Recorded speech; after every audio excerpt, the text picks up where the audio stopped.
Hi, welcome Nurse Rosa and welcome Dr. Crystal Lawson. And we are in the Healthcare Rule Breakers studio. So I'm just going to give give our listeners a little info about our purpose. So the Healthcare Rule Breakers podcast is existing to highlight bold leaders who defy conventional norms, push boundaries, and transform healthcare. And our mission is really to inspire change by showcasing innovators who are redefining leadership, patient care, and the industry's future. And today we have Nurse Rosa Hart with us. So Rosa Hart is a stroke nurse navigator. She's from Norton Healthcare in Louisville, Kentucky, which Kentucky is my home state as well. Hi, neighbor. She created and hosts an international award-winning podcast, Stronger After Stroke, for the Norton Healthcare Neuroscience Institute, which is being used as a resource for stroke survivors and their loved ones around the world to have their best quality of life after stroke, which is actually the key reason that we thought she was a healthcare rule breaker.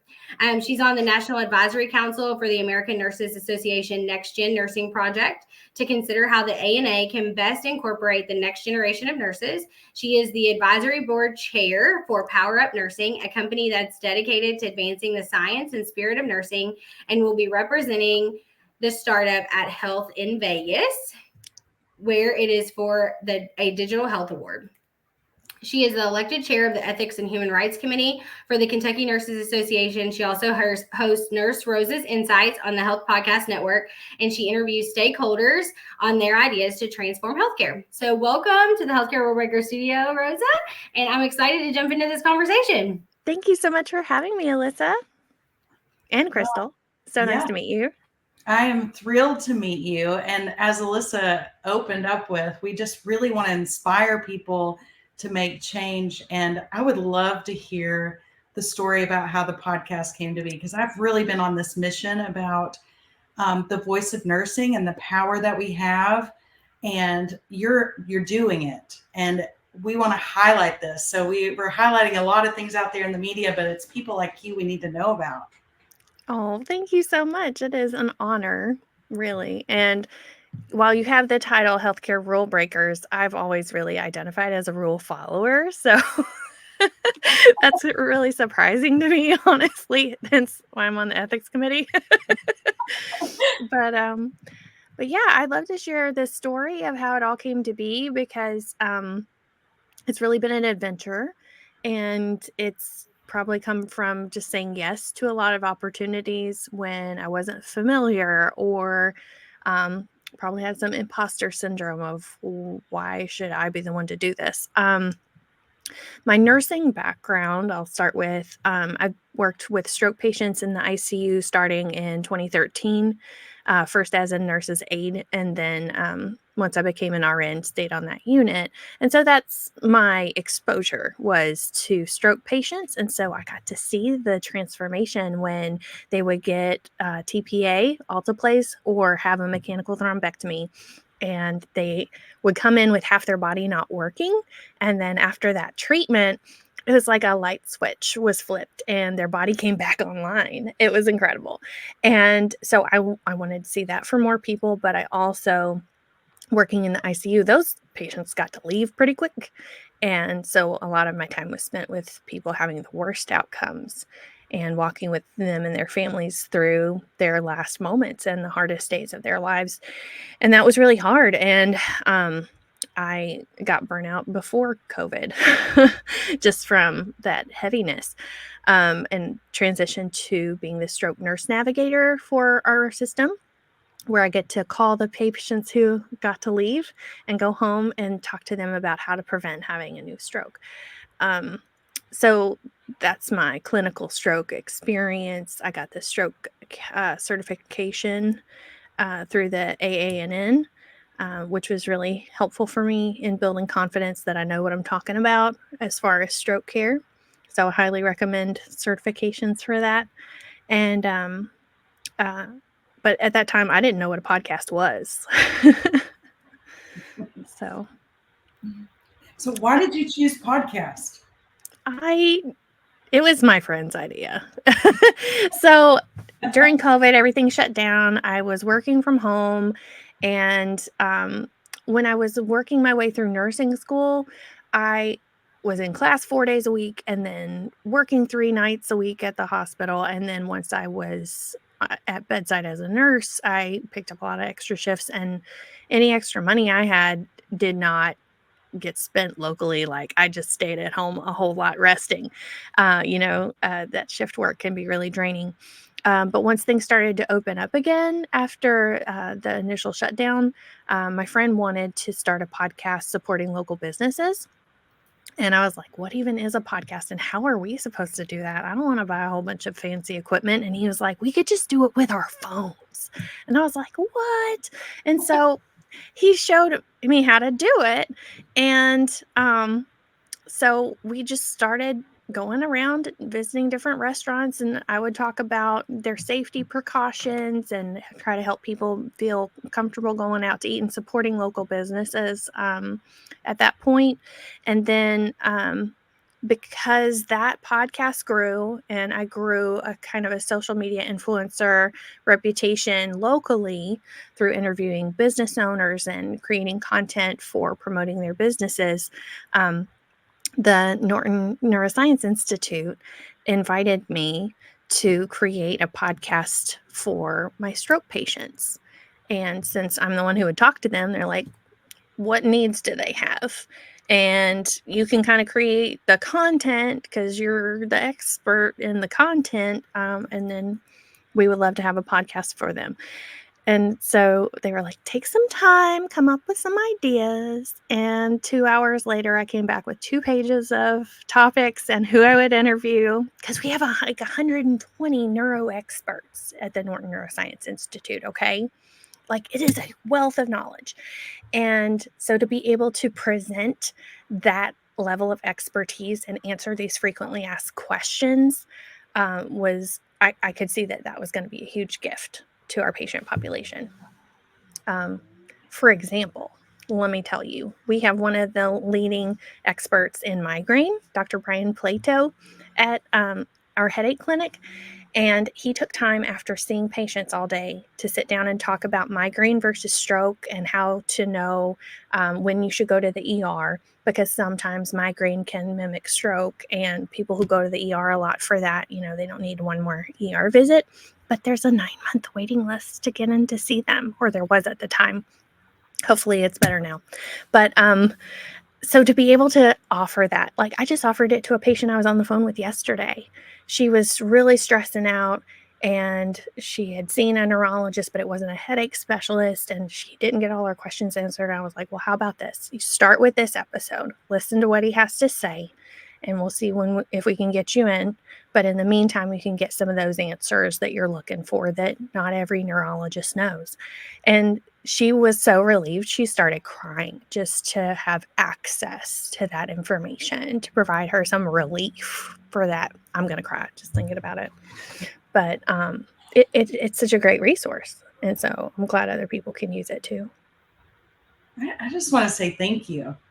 I mean, really, you're filling a gap that, most of us sit at home, and regardless of what we're doing, right? It may be, we're entrepreneurs and we're trying to figure out how to market. It's easy to look up a podcast, figure out what's out there.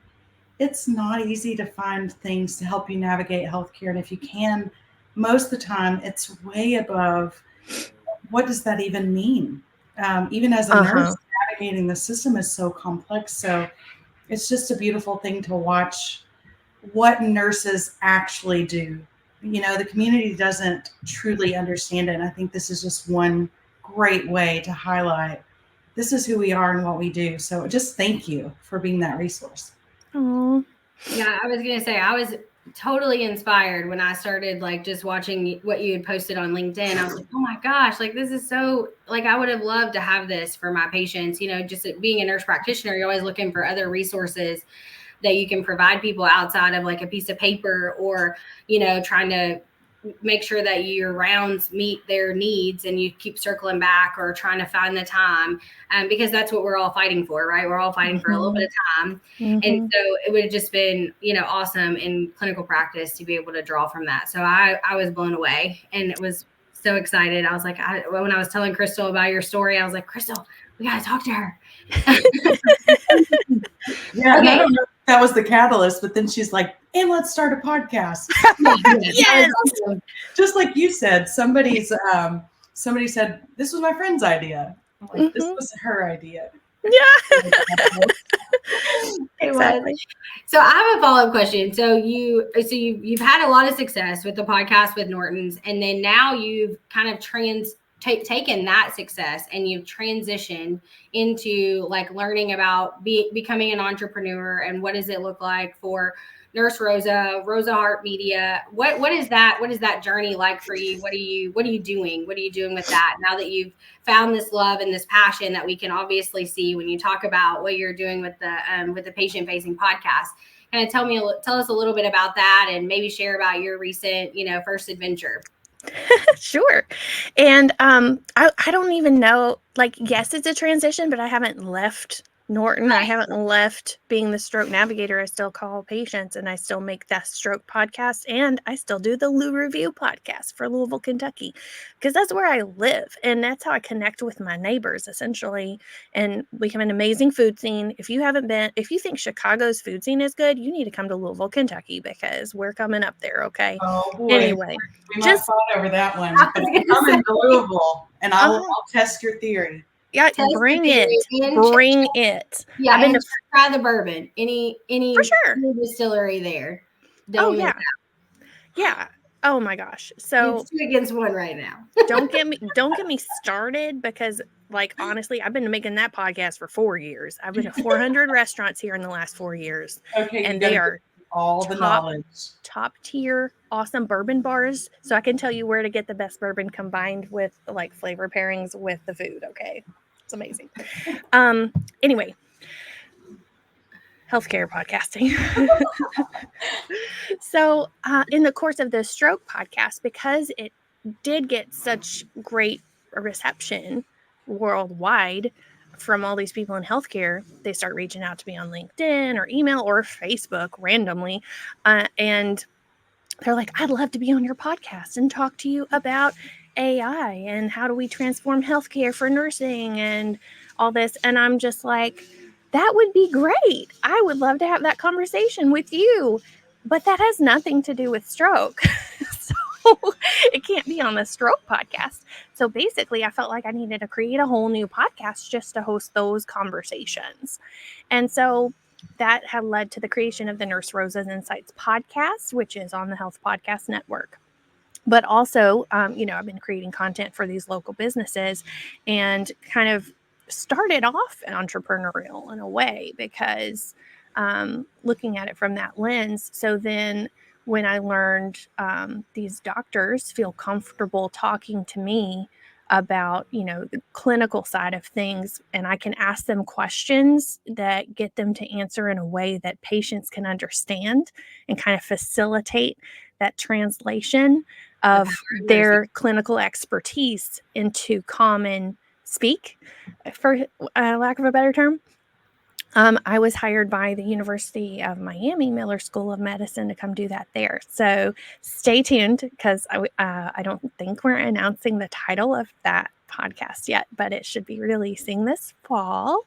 And I'm really excited for that opportunity because I got to fly out to Miami to help create this educational content to improve community awareness for brain health. Did you ever dream it was going to get this big? Or I think my brain is just thinking forward. There's so many patients that could be impacted by that. Like, right? How do you spread it? And just my wheels are turning about the possibilities here. Literally no. I grew up thinking I needed to have a 5-year plan and all that. Well, this could not have fit in that. I had no idea. 5 years ago, I didn't know what a podcast was. So I watched ZDoggMD on YouTube and I didn't even think I was listening to a podcast. Right.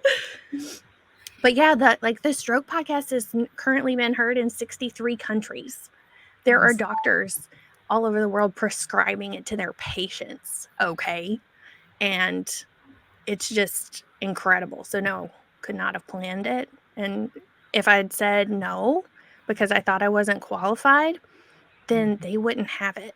So there's kind of that element of Who's going to do it if I don't do it? There Yeah. might be 10 other people.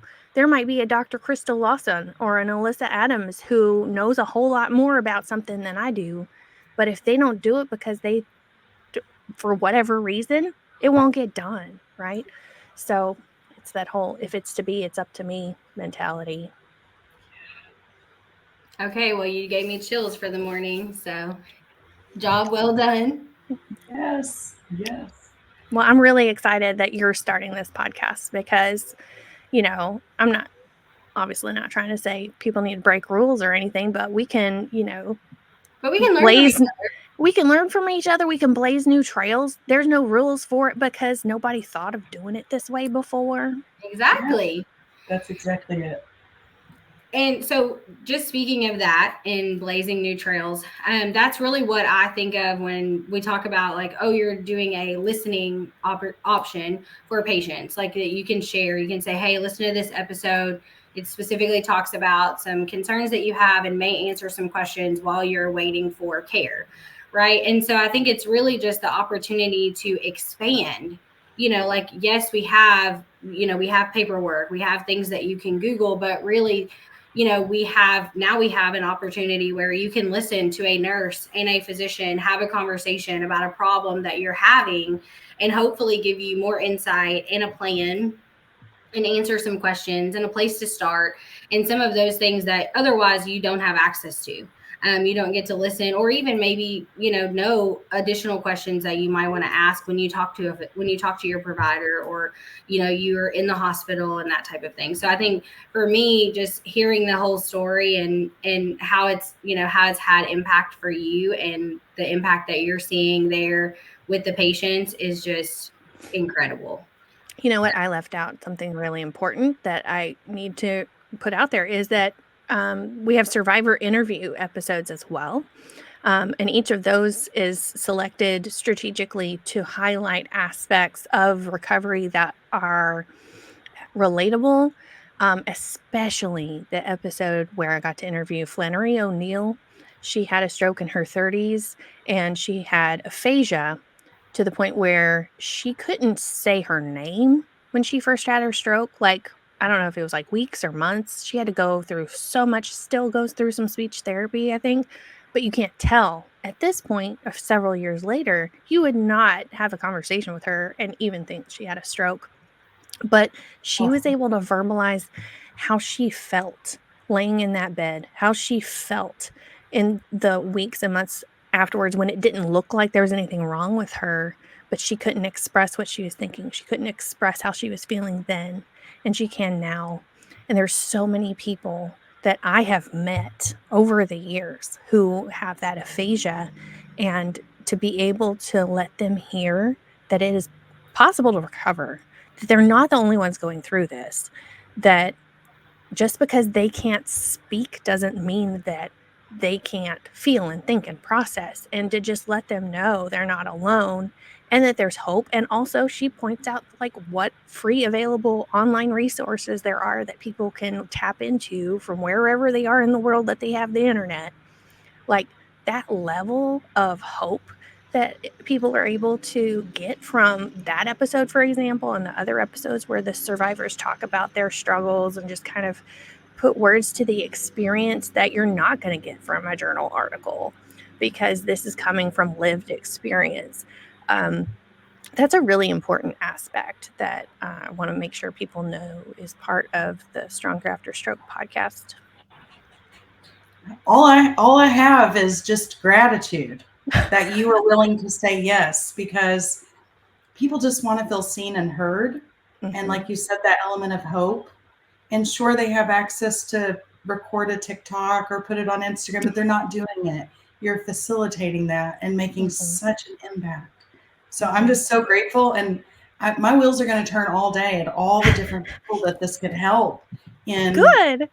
various ways. And people already know you in 62 countries as the person who does this. 63 countries. Next week it'll be different. It'll be 65. Yeah, probably. So I'm inspired. And I know you don't call yourself a rule breaker, but I think you belong in the club. I agree. You can be an ethical rule breaker. Yeah. You can toe the line. Okay. I like that. As long as it's ethical. And if I get to be in your club, then I get to hang out with you. So that's where I want to be. Yeah, me too. Okay, so we've established that Rosa has joined us on the rule breaker side. Well, now we need to know, if you could break any rule in healthcare, what would the rule be? I was supposed to be prepared for this question, wasn't I?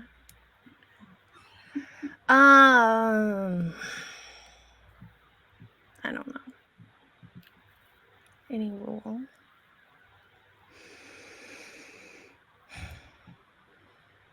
These are the sound effects of me thinking.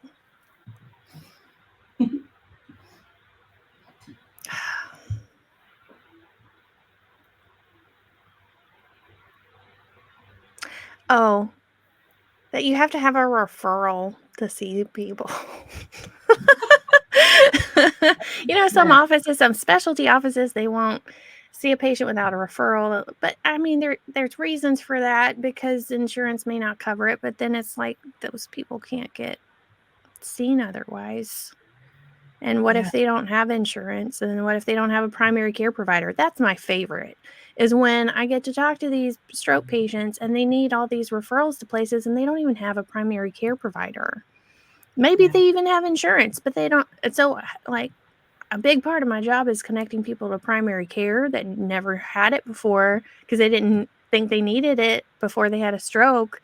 And now, in order to get any follow-up care and refill medications and everything, they need that. And so a lot of my day is taken up with referrals. And so I just wish it was a lot more accessible to people and that there weren't these barriers to needing a referral from primary care in order to get a lot of these other things, which is really fundamental. And I don't know that that's a good answer at all, but I love it. I would have never thought there's a wrong answer. Yeah. No, I agree. I don't think there's a wrong answer. So, Crystal, any final thoughts?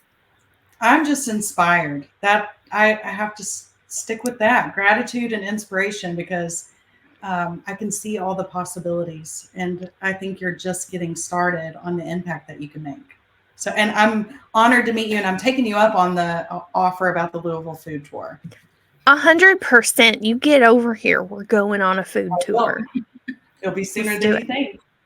I have a guest room, just saying. It may have a wardrobe that goes to Narnia. I'm in. Not bluffing.